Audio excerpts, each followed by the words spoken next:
কেন্দ্রীয় কর্মসূচির অংশ হিসেবে ঢাকার ধামরাইতে ঢাকা জেলা বিএনপির জনসভা শুরু হয়েছে। দুপুরের পর থেকে জনসভা উপলক্ষে ধামরাইয়ের যাত্রাবাড়িতে সভাস্থলে আসতে শুরু করেন নেতাকর্মীরা।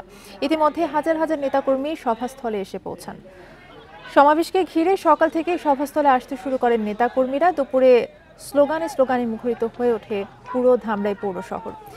নিত্য প্রয়োজনীয় পণ্যের মূল্য বৃদ্ধি সহনীয় পর্যায়ে রাখা, আইনশৃঙ্খলা পরিস্থিতির উন্নতি, দ্রুত গণতান্ত্রিক যাত্রাপথে উত্তরণের জন্য নির্বাচনী রোডম্যাপ ঘোষণা এবং রাষ্ট্রে পতিত ফ্যাসিবাদের নানা চক্রান্তের অপচেষ্টা মোকাবেলা সহ বিভিন্ন দাবিতে এই সমাবেশ।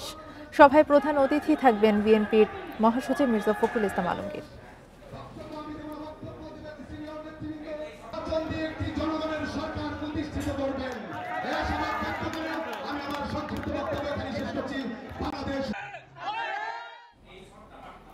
এ বিষয়ে আরো জানাতে ধামরাই থেকে আমাদের সাথে যুক্ত আছেন সহকর্মী রুবেল আহমেদ। রুবেল, এই সমাবেশটি আসলে কোন পর্যায়ে এখন রয়েছেন, কোন কোন নেতাকর্মীরা আসলে এসে পৌঁছেছেন এবং বক্তব্য রাখছেন, জানাবেন বিস্তারিত সেখান থেকে।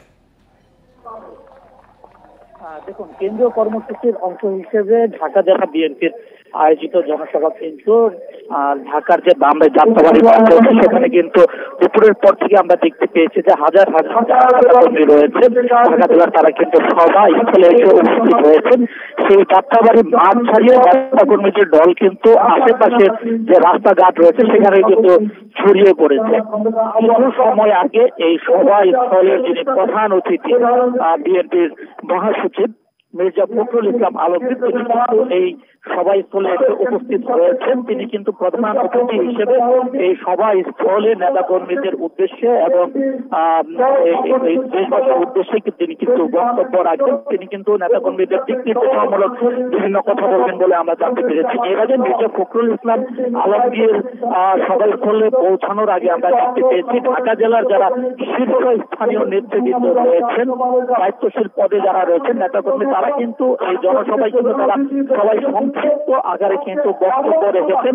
সবাই কিন্তু সেই সংক্ষিপ্ত বক্তব্য থেকে দ্রুততম সময়ের মধ্যে সংস্কার করে নির্বাচনের কিন্তু তারা দাবি জানিয়েছেন এবং তারা বলছেন দেশের যে বর্তমান যে পরিস্থিতি, এই পরিস্থিতিতে একটি রাজনৈতিক সরকারের তারা প্রয়োজনীয়তা অনুভব করছেন, যার কারণে অন্তর্বর্তীকালীন সরকারের প্রতি তারা আহ্বান জানিয়েছেন দ্রুততম সময়ের মধ্যে এই নির্বাচন আয়োজন করার। এর আগে 8 আগস্ট ধামরাই থেকে জানাচ্ছিলেন সহকর্মী রুবেল আহমেদ।